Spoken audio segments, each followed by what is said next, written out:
And hello, everyone. Happy Friday. Welcome to Get a Grip with Coach Helix. I'm your host, What Coach an intro. Helix, and with me, my amazing co-host, Oh my God, Stephen Frederick Masick is here. Steven the Medium. He's also Oh my God, I love this. This is just, husband. you know what, this is just Spirit, Helix, bringing us the background music. I don't think Oh, I don't you better I don't think. think that our listeners can hear that. I believe that's what Dave told us before. So it's just for you and me, Steven. Well, So we just dancing to the rhythm here. And if you can hear it, we welcome you to dance to the rhythm as well. But anyway, Aretha Franklin, baby. That's what we're hearing is, you better think. But as you can see, Steven is having a ball. All of these little things, bloopers like this, he cannot. He laughs by himself. He doesn't even need anyone to laugh with him. So anyway, Steven, before you even say anything, I got to tell you that those bloopers are so on point. Just a couple of days ago, Elix was going out of the kitchen. We have sliders in the kitchen, 2 sliders in the kitchen that the are right next to each other almost. They're not side by side, but perpendicular. So he went out one that he doesn't normally go out and closed the door. And then as he was doing something, as he was coming into the one that he didn't go out, which was completely locked with the screen door, and was just like trying to open it. And I got to tell you, for 5 minutes, I couldn't stop laughing. That's just me. And if my mother was alive with you, she would have been laughing with you because the two of you had exactly the same sense of humor, and you would laugh about the silliest things ever. Yes, that is true. And by the way, he laughed for a long time. It wasn't just like, ha, ha, ha. No. It was like minutes later, he was still laughing. But Stephen, before we get into more of our conversation, today's show is why can't we let go? That hidden reason we hold on to things. So it's all about understanding why letting go feels often so difficult and what we fear losing and how releasing what no longer serves us can create a space for growth, healing, and peace. So that is an awesome conversation and a conversation that I want to be part of, and I'm sure you want to be part of as well. So stay tuned for that. Yes. Before we go on to that, Steven, let's chat. Any shout outs today? A huge shout out to two darling friends of ours, 2 darling people. Congratulations to John and Christmas. Congratulations, they're married. That's right. Happily married. Yes. And, this is going to be a test later, to see if they're listening. They always often do. So at some point, I'm sure we'll hear from John or Krista. But they got married in Hawaii. How about that? And we of course, we would have been at the wedding, but it was the week right after we came back from LA, and it was just too much. Yeah, unfortunately. For both of us. You know what? It sounds like it was a gorgeous, beautiful wedding, a whole beautiful experience. They had family. Christmas's ring is gorgeous, but not surprising because of John and his taste. And you know what? It's a beautiful thing. I'm so glad they found each other. And this is like a fairy tale ending. Yeah, it's like when you found me, and you almost left me. I found the fairy. Okay, yeah. I think, listen, based on the posting, and I urge all of you to look up at Steven the Medium's Instagram and the recent story he posted. Based on that post the picture in that post, at what age were you, Steven? It was first grade. So are you 6? I think 5, 6, something like that. Listen, I was in first grade. I had it going on. My outfit, my little white turtleneck, my little corduroy pants, and my hand on my hip. I was the only one of those 6 kids styling. Yeah. Let me just put it to you guys. If there was ever a question that Steven was gay, that picture clearly answers that question. My hair was coiffed. It was just... Oh, it was good. It was just good. First grade. Yeah, I was it. So Christmas and John, congratulations. We can't wait to keep celebrating with you guys now that we're both back in the mainland. And what else is going on? I think something else is happening. What else, Stephen? There's also well, you know what? Something happening next weekend. My cousin / sister and my niece, Holly and Morgan, are coming up, which I'm so excited to get to see them. They live in Florida, so they're going to be here for the weekend. And she surprised us and bought tickets for the four of us to go to a comedian in Boston. Now, I know they're coming Saturday. They're leaving Monday. I think it's Saturday night. I could be wrong. It could be Sunday. She told me the name. I looked it up. He looked very funny. I think he's from England. So it should be fun. It should be a fun time to get to. We haven't been to a comedy show in a long time. And honestly, Steven, if it's going to make us laugh, I think it's definitely worth going to. Because yes, who does not need a laugh these days? Well, exactly. But also tomorrow, you and I have a big day. Mm-hmm. Right? We just passed our official 33rd anniversary of being together. 33 years. So I know everyone's thinking, oh, Stephen, you are a angel. You're so that's what everyone's flexible thinking, right? and laid back, and it's No, I'm kidding. It was 33 years. It's been amazing, and I can't believe it's been 33 years. But tomorrow we're gonna head to Boston and stop for a drink at the place we met. The fact that place is still open. Listen, in the gay community, when we were younger, and even right before we met, or even when we met, Elix, there were gay clubs everywhere. Like, not just in Mass, but across the country, right? But because of just the landscape and social media and people meeting online and all of that with these apps, all of these, gay establishments are just closing. So the fact that the place we met, Club Cafe, which is a little bit different. It's not just a club. No, it's a restaurant. A restaurant and a lounge and a bar. So I love the fact that we get to go there tomorrow. Yeah, and then we are going to dinner at this other amazing restaurant. Yes. Mistral. So I'm really, really excited about that. And we're celebrating 33 years. So that is not a small, celebration. That's a pretty big celebration for both of us. I think so. Mm-hmm. I know so. Yeah. I yes. definitely know so. It's a beautiful thing. It really is a beautiful thing. You know what I also just realized? I thought about this morning. I think when you smell good, I think everything else is okay. Even if you're having like a bad day. What is that? What exactly does that even mean? I was thinking this morning after I got out of the shower and I was like getting dressed and drying my hair and all of that. I always put cologne on, and I just thought, as soon as I put cologne on, the smell just smells so good. And it's just like, no matter what happens, if you smell good, you can deal with it, right? I guess so. Am I alone here? I'd rather you smell good than not smell good. That's so anyways. So listen, I also want to do a shout out to a couple of people. Linda Rarick, who is on the live stream. Hi, Linda. But also, hi, Linda. Also, Lisa Volp Hatchie. Lisa is one of our listeners. She listens just about every week, and when she can't listen, she sends me a message via social media that she was unable to listen. But Lisa, I know you're listening. I believe you said you're heading to Connecticut, so thank you for listening. Thank you for being here. Lisa. And Linda, you as well. Thank you for being with us. The two L's. That's right. Thank you for joining the conversation. So anyway, we're celebrating 33 years. Let's see what else. What else do we need to share? Congratulations to John and Krista.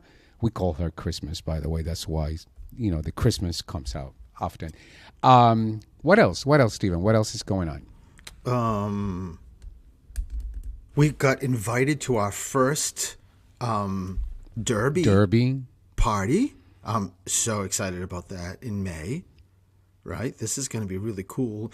I love places you go to that you dress up somehow, some way, and we have to be Derby ready, right? The first thing that Steven said to me is like, "Oh my God, I cannot wait to wear my hat." And I thought to myself, "Oh, Steven, please, for the love of God, please do not tell me you're gonna wear one of those flowery hats." No, Kentucky. Listen, guys. I want to make sure everyone is very clear. Listen, I may be a gay guy, but I'm not into wearing women's clothes. No. The Kentucky Derby, not that there's anything wrong with that, but the Kentucky Derby, guys get dressed up and have hats too. And, I saw the one I showed you. I saw a guy wearing a hat, and on top of the hat was like this horse that like sort of stuffed animal sort of horse, which I thought was pretty funny. I wouldn't get that, but I'm definitely gonna be Kentucky Derby ready. I'm sure you are. I'm excited myself. Just to go to the party. This is our friend Darlene and John, and so we're really excited to be able to celebrate the Derby. They're our for the first time. Old neighbors that we became really close with, and every period of time we do dinner, and we've been doing that. We've been both out of there in that neighborhood. We've been out longer, 6 years, going on 6 years, and I just love that we've kept in touch with these two. We love them. They're good people. They certainly are. Now, Steven, I can't remember. Let's see. We didn't talk about the Chatham Bars Inn, right? No. Easter dinner. So I cannot forget that. There is so many people that so Stephen and I, we were going to go to brunch, but we decided to go to dinner instead. And so we went to the Chatham Bars Inn to celebrate our anniversary, really. The night before. Saturday, right? The night Saturday, before Easter. Before Easter. And we had a splendid time. And listen, I just need to make sure we give a shout out to Michael Starzek, who is the manager, Chloe, who was the hostess, Allie, who's the assistant manager, Sammy, who was our boss person, and she was bubbly and her personality was infectious, and Michael, our waiter. And Samantha, too. Samantha's the other hostess. Oh, there was another? I thought it was Chloe. There were two? Chloe was there, but Samantha's the one that the brunette that checked us in. Oh, okay. Well, then Chloe and Samantha. So I definitely missed one. So, yeah. So thank you for making, oh my God, our experience so extraordinary. That was one of a kind. So, and thank you for my rabbit too. Yes, and of course, Stephen walks in. The first thing he sees is kids holding rabbits because there was an Easter egg hunt. And he turns to me and says, "I need to have one." And I'm just looking at him like, "Are you for real? These are for kids." Yes, I'm for real. I need to have one. So, of course, I have to go talk to the one of the hostess or the manager. It was Allie, I believe. Allie heard me, and Allie says, "Oh, don't worry, we'll find one for him." And she brought you a sand bucket with a bunny inside. So Stephen, the only the adult, stuffed animal is like a foot big. I mean, he's so cute. Yeah, and I named him Chatham. Chatham. So envision this, right? All kids, 6, 7, 8, 9, maybe 10.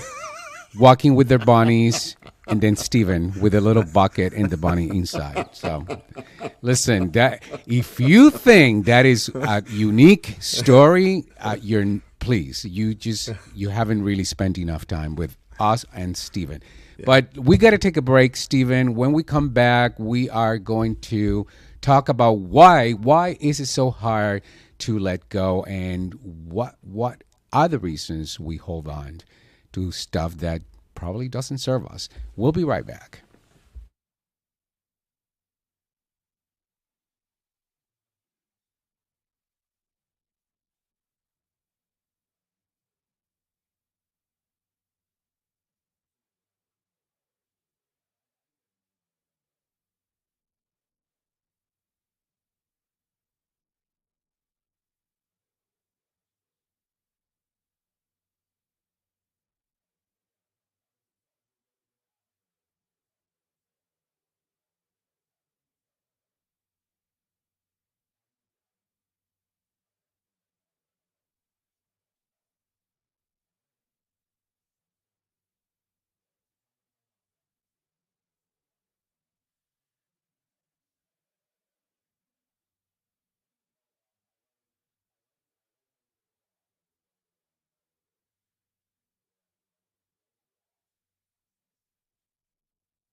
And hello, everyone. Happy Friday, and welcome back to Get a Grip with Coach Elix. I'm your host, Coach Elix, and with me, my amazing co-host, Stephen the Medium, who is also my amazing husband and an amazing attorney.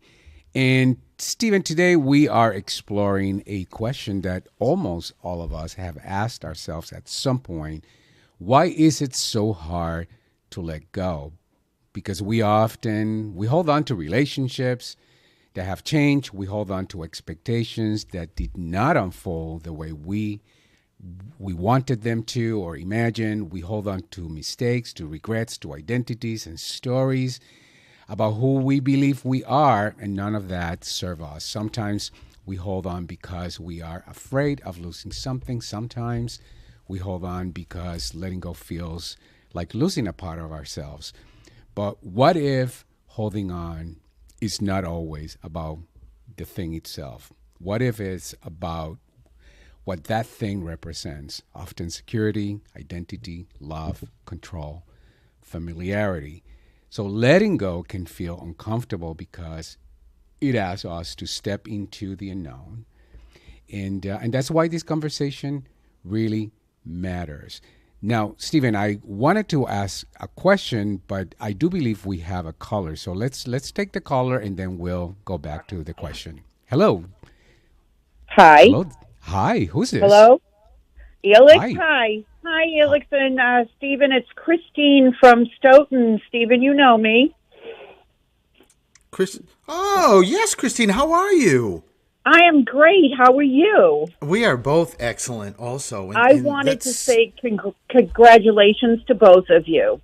Thank you. I know what you're discussing today, and I just, I do watch you both frequently. You're very inspirational. You're one of my favorite couples ever.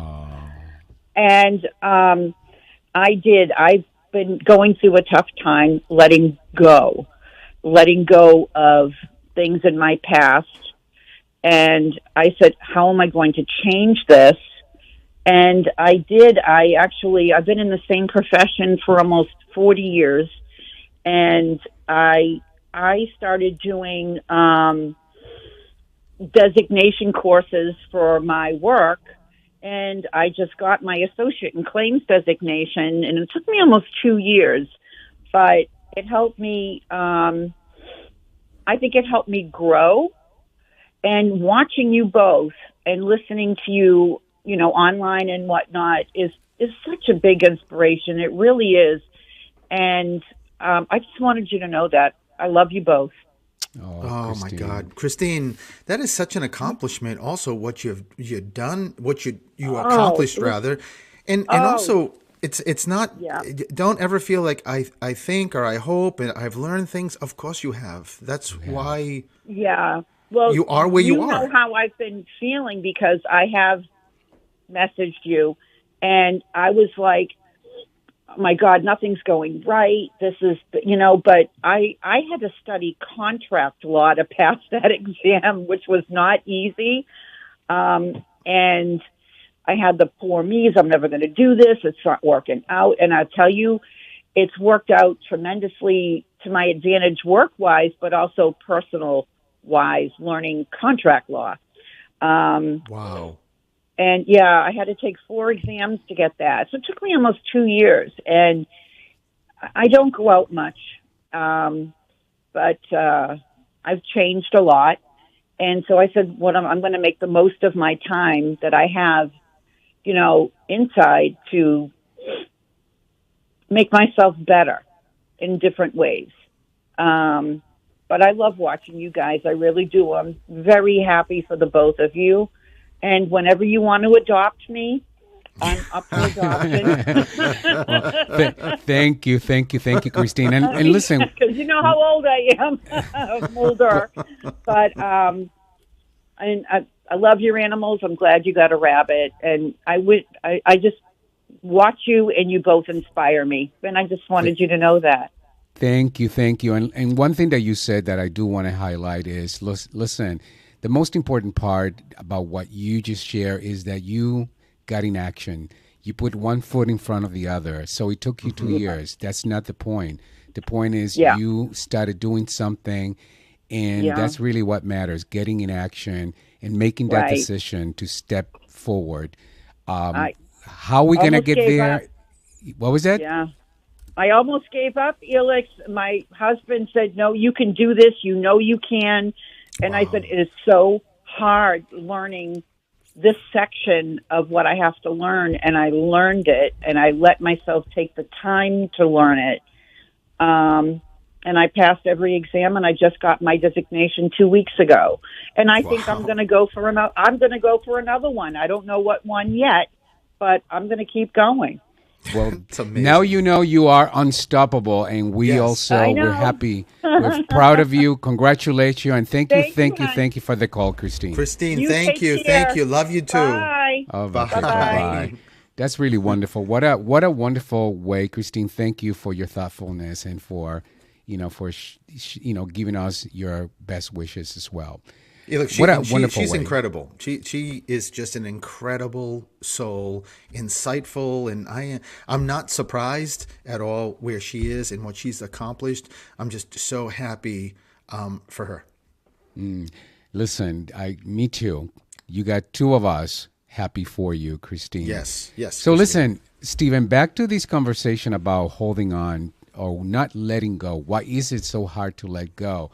I want to ask you, from your experience, do people hold on emotionally, even after they experience, a significant event in their life, like somebody passing?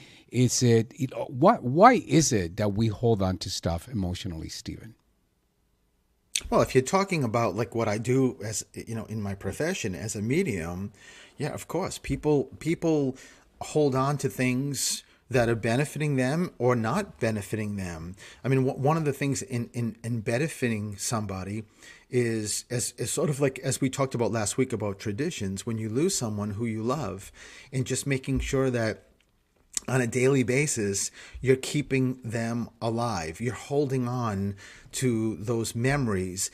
But really what those memories are doing is they're sort of flaring the potential that your loved one, even though they're not here physically, they're still here, on a particular frequency or a vibrational level. That's a great thing. I mean, I think holding on just can help people so much. On the opposite end of that, I also read people that hold on to things that are not benefiting them.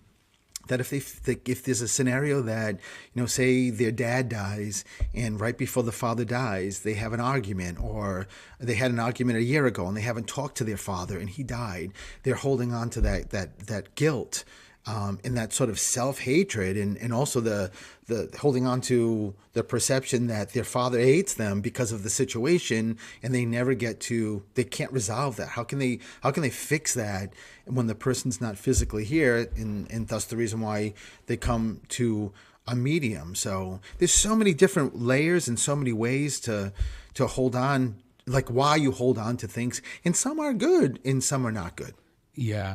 And as I'm listening to you, Stephen, I think that we often, and this is something that personally, I can relate to, we often struggle to let go of things because that are really connected to how we see ourselves, our roles, or, even our relationships, or our beliefs about what our life was supposed to look like. And then we become attached not only to people or situations, but to that identity. It's almost like we say, if I let go of this, who am I without it, right? So what would you say is a way to break from that, Stephen, that cycle? Well, I was thinking when you were just talking and just came up to that question, I was thinking of Christine that just called. Yes. Because Christine may represent, and I know a lot of people that she definitely, if this is the case, does represent people that are stuck, and they're stuck and they don't do what Christine did and got this associates and is certified. because of these beliefs, right, that they have in their head, like, I'm not going to be able to do that. I'm too old to do that. I'm this, I'm that, and just keeps going on and on and on.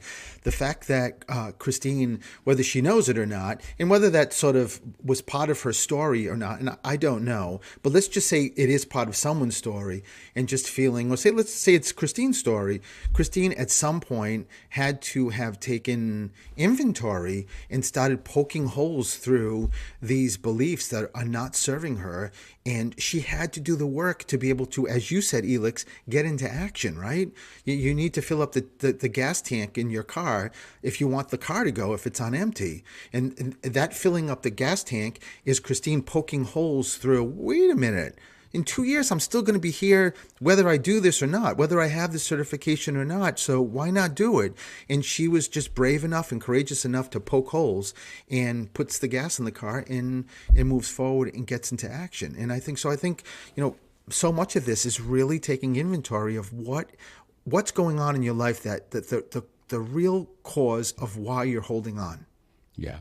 And I also think, Stephen, that those stories that we tell ourselves, that often we relate to as our identity, they're also designed to get us off the hook from being responsible, off the hook from knowing that we can change the outcome, that we can change that status quo. And when we get ourselves off the hook, we avoid being responsible for that, for changing the what so. But what I don't want to avoid is the fact that it is time to take a break. So let's take a break, and when we come back, we'll continue with this conversation. Stay tuned. You can call us 508-222-1320. We'll be right back.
And good afternoon, everyone. Hello and welcome to Get a Grip with Coach Elix. I'm your host, Coach Elix, and with me, my amazing co-host, Stephen the Medium.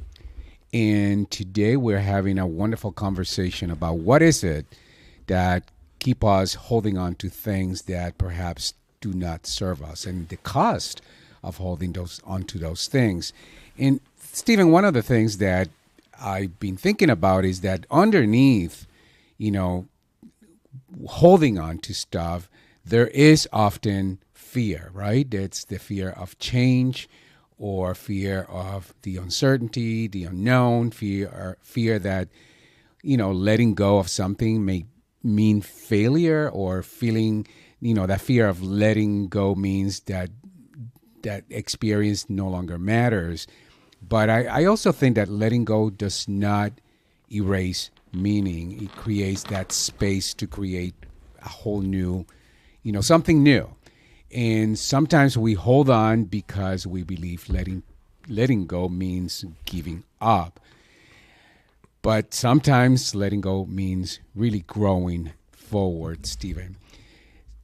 First of all, what are your thoughts around that? And I'm asking you this because this is something that you have been really helpful to me, because, you know, fear is something that we all deal with. It doesn't matter how trained you are. It doesn't matter, you know, where you are in life. Fear is always present, and it's in the background. And fear comes from not necessarily a bad place, but it comes from that place of, you know, protecting ourselves, right? Let's stay away from something that it's going to make us look bad or feel bad. So it's not necessarily a bad thing per se, or let me just put it this way: the intention is not necessarily a bad intention. It certainly comes from a place of protecting.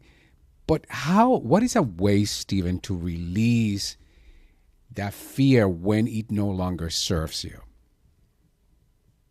I think acknowledging that it's there. Like, I think acknowledging what you just said was actually perfect, that so much of fear that is around us or with us or connected to the ego or whatever it's connected to is not there to necessarily hurt us, right? And you know way more than I do with the brain, and I mean, you're the expert here.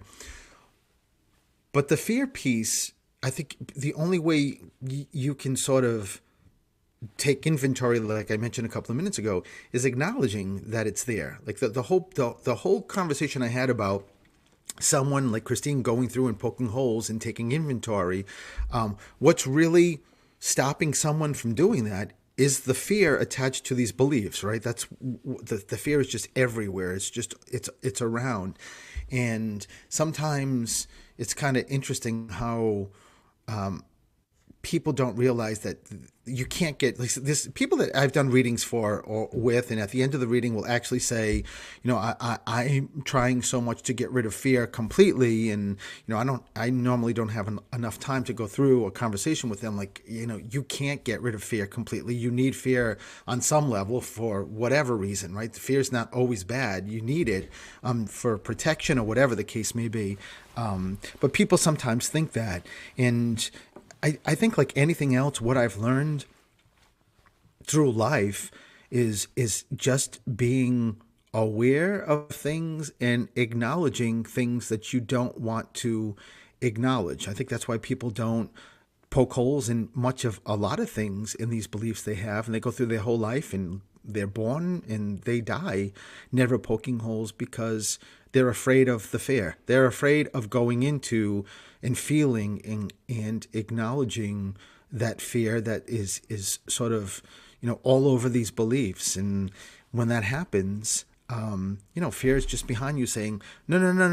Listen, your life is pretty good. Just keep doing this because you need this. Like, you know, I'm protecting you. This is the way it is. And, you know, most people just think, okay, you know, and nothing changes. Yes. And Stephen, let me, there's a couple of things that come to mind, because when I think about letting go, sometimes there are relationships that no longer serve us that we need to let go. Maybe family relationships that we need to let go. Sometimes marriages that no longer serve you that you need to let go. But often what stops us from letting go is the idea or the belief that letting go invalidates the past experience or the past experiences around those relationships. Is that so, Stephen? Ask me that again. sometimes people, so whether it's a relationship, a marriage, a family member, a friend, that relationship may no longer serve you. You know it, right? Your heart tells you that. And you need to move on. But often we hold on, we don't let go because we have this belief that letting go invalidates the past experiences. So it may invalidate the good things that you learned from the relationship. There's a belief that it may invalidate the feelings. Maybe you love that person. If I let go, that invalidates the love that I once had. Is that true, Stephen? No, I mean, it's not true at all, but I completely understand now what you're saying and why and how so many people believe that's true for a myriad of reasons, right? Of they may feel like, if they let go, that's like a mark on them. They're not successful, or they're a failure, or there's a lot of different levels, I think, of this, of not wanting to let go for a particular reason. Sometimes it's even, people think, well, if it's family or it's a good friend, I'm going to hurt them so badly, and they don't do it. But of course that's human, right? And I get it. But, always when you dig further in, that's not really normally or usually the reason. It just isn't. There's a part of you that feels as if you're going to be lost without having, even if it's toxic or negative, you're just sort of familiar with it. Or sometimes it may make you feel better. Like you go home and think, oh, my life is so much better because look what I just experienced with a friend who is just so negative or so. It just goes on and on. But answering your question, no, it doesn't invalidate any of those experiences. I think the best way to look at it is those experiences have helped you. If you're making that decision, they have really guided you and helped you to have a better perspective and grow, to be able to know that this is not any longer serving me. And I'll tell you, I read something a number of years ago, maybe a couple of years ago, and I think it was Dwyer. What's his name? Wayne Dwyer. Wayne Dwyer. Yes. Yeah, I think I was listening to one of his audiobooks, and he was talking to somebody who was having an issue because they had an accident and they were paralyzed. And up until the accident, and they were an adult, probably in their 40s. Clearly, they weren't paralyzed. And he was having this discussion. I don't remember where it was, but he was talking to them about it. And, it was a guy, and he just kept saying, he's stuck in, I can no longer do this, and I can't no longer do this. And one of the things that resonated with me was that he was a runner. I can't run anymore. I love running, and that's what I do, right? So it really resonated with me, and I was really listening to it. And one of the things that Wayne said was that, if you really look at your life, every single person's life, like people that don't accept change. Like he said to this gentleman, you are not the same person that you were prior to the accident. And it's something that you have to acknowledge to be able to move forward with, right? You have to almost mourn or grieve where you were because you're different. But he said, but if you look at your whole life and everyone's life here, that's all we do is change. Like if you look back at when you were 13 years old, regardless, even if you're 20 years old, you look at that 13-year-old and say, look at the changes. That's not me. I'm not the same height anymore. I don't even look that way. I'm grown up. I'm an adult. I don't have acne. Like everything changes. And even as an adult, you just keep changing. It's part of why we're here, right? We just keep changing and changing and changing. And that's a part that we're not necessarily conscious that we're sort of accepting, because sort of we have no choice because we keep changing. It's part of who we are. But when you look at that and think, yeah, that's the nature of why we're here, to learn, and part of learning is changing, because once you learn something, you have to have changed because you've learned something, right? Yes. Yeah, that and I think that the difficult part, Stephen, is when you're in it, right? Of when course. You're in it, you can't see the forest from the trees. And, it's interesting because I just today heard from a client that I haven't spoken to in quite a few months. And the first thing that she actually shared with me is that she is no longer seeing the. She was engaged to be married, and she broke up her engagement. And and she shared with me today that she never thought that to be possible ever. And then she made the decision, and she was scared, and it was hard.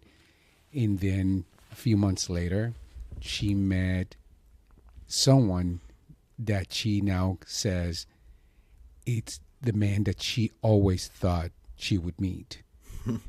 Wow. And you know, and why that gave me pause was like that level of growth would never have been possible had you not been willing to release that relationship that once at some point served you, but no longer did.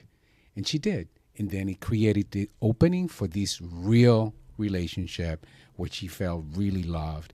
And she did. She's like, this is a new relationship, but I actually see a real future with this guy, whereas she didn't see the same with the person that she was engaged to. That's you know what, she let go, right? She let go. When Yes. you let go of something like she did, that gives a space in your energy for something new to replace it. And it's like if you have a home and say you're a collector and you've got all this amazing stuff and you build another room onto the house. Oh my God, I have now a whole nother room to put what I love and I'm passionate about in my purpose to actually go out and buy some more stuff to put in this room. And that's what I love doing. It's the same thing, is that she got to let go. And when she let go of that, whatever, you know, that situation was that maybe wasn't serving her, she then has this open compartment like, well, what am I going to fill that in with? And she was clearly in a great place, in a right place, and of filling it in with something that was so positive, like this new birth, this new energy of, okay, I'm ready Yeah. for the next relationship. Yeah, that is true. I hope she's listening. But you know what we're ready for? We're ready for another commercial break. So let's do that, Stephen, and we'll come back to the conversation. Why letting go is so hard. We'll be right back.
And hello, everyone. Welcome back to Get a Grip with Coach Elix. I'm your host, Coach Elix, and with me, my co-host, Stephen the Medium.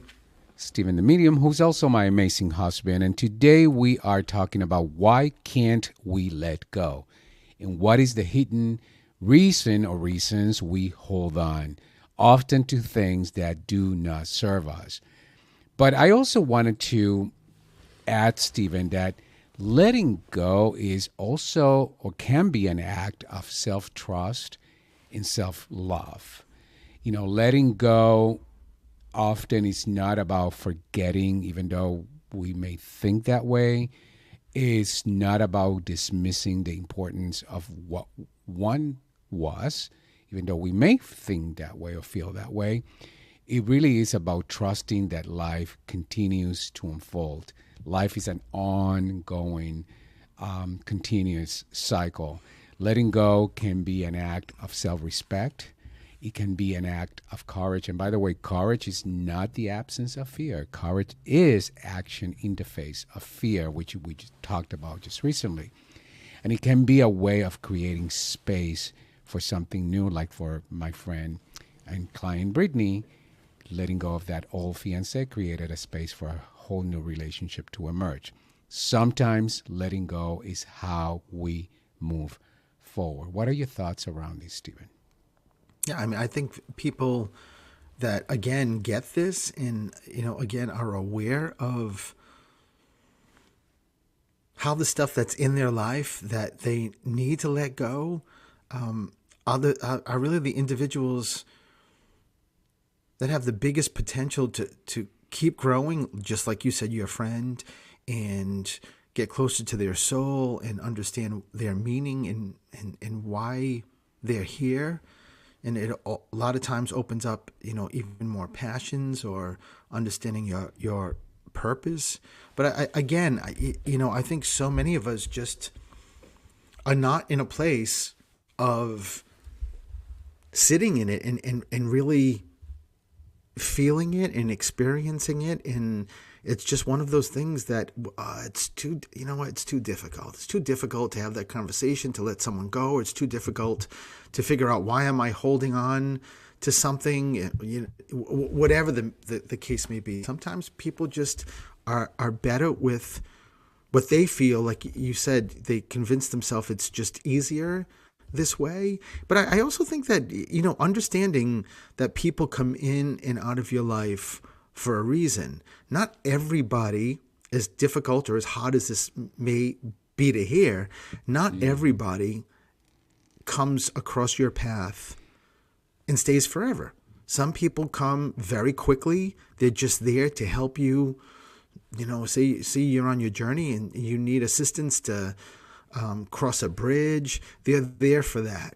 Or someone that's going to be there for a little bit longer or a period of time, or the person that's going to be there, forever and just be part of your life. But even with that said, I think you have to also, if you're growing, which, hopefully you are, you have to also sort of assess, is the other person growing in their way too? And if they are, then it works. And if they're not, and they're stuck and not evolving, then that definitely could cause a problem. Yes.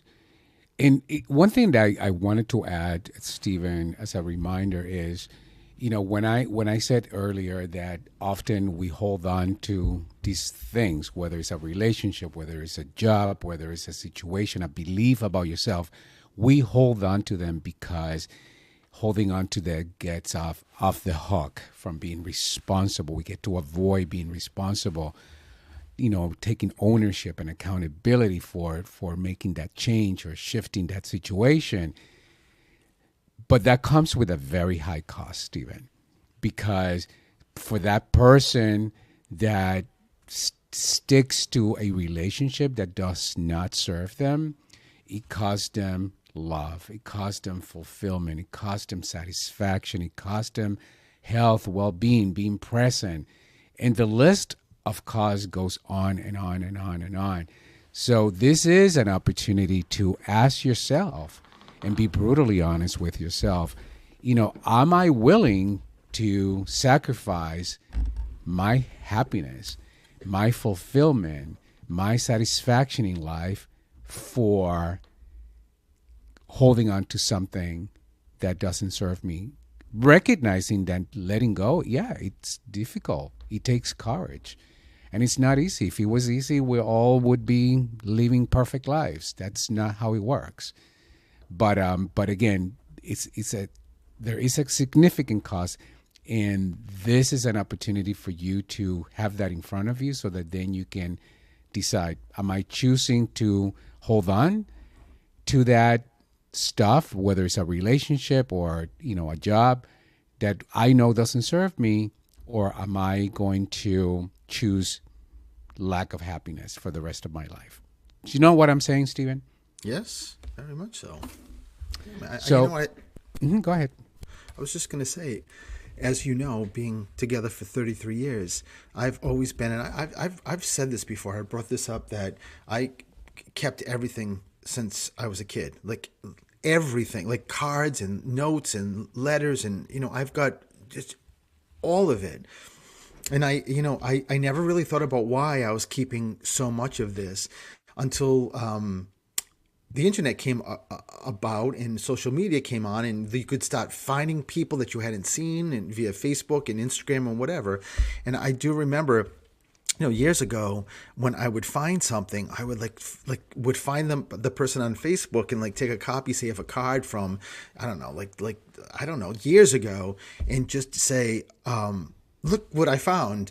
You sent this to me. And, the response was always, oh my God, I can't believe you have that. That's so great. And then end. And my perspective was, well, isn't this sparking something more of just a conversation and like the memory and all of that? And, I many, many times hit that realization of, no, people, they're not valuing what I kept, because it's the reason why I kept it was somehow something important to me, but they didn't share that. And that was sort of like, what? I didn't understand that. And I was holding on. I wasn't letting go of stuff. And I got to be honest. And I think this is important for people to hear. Sometimes you don't know why you're holding on to things, but if you can let them go, because they're just not serving you, you don't always necessarily have to know. I mean, yes. I still do not know completely why I got into a place of holding on to these things for so long, but I do know that they really weren't serving me. And as I throw stuff out or let stuff go, I feel better about it, so much better, like I'm purging. But I still, Elix, to this day, I don't think I have and I hope I get there, but I don't have a real handle yet on fully understanding why I wasn't letting go. And that's okay. That's okay. And that is actually exactly a point that I want our listeners to walk away with. Listen, none of our humanness is our humanness. We're not perfect. This is a moment by moment. And it's about recognizing, having self-awareness, and learning to correct, learning to step into asking yourself in real time in that moment, and then give yourself lots of grace in the process. But Stephen, we're at the top of the hour, so I wanna leave our listeners, with the following, just a reminder: letting go is not always easy, because often what we hold on to feels so meaningful. It feels so familiar. And he feels that is part of our essence, our identity, our story. But sometimes holding on keeps us connected to a past version of ourselves that no longer reflects who we are right now. So letting go does not mean something didn't matter. It means that you are allowing life to continue moving. And sometimes peace begins with when resistance ends. So I'm inviting you to reflect on today's conversation and consider this question for yourself. What are you holding on to that you may be ready to release? And what might become possible if you trusted yourself enough to let it go? with that said, thank you for listening. Thank you for tuning in. Stephen, where can people find you? Stephen the Medium. That's all you need to know. Stephen with a V. Stephen with a V. Just do Stephen the Medium, and Stephen will show up no matter what. I'll pop right out of your computer. My whole head. And for me, you can find me at Coach Elix anywhere on social media. So listen, until next time, stay present, stay compassionate with yourself, and stay in the conversation. We'll see you again next week. Have an awesome weekend, everyone. Bye-bye. Bye-bye.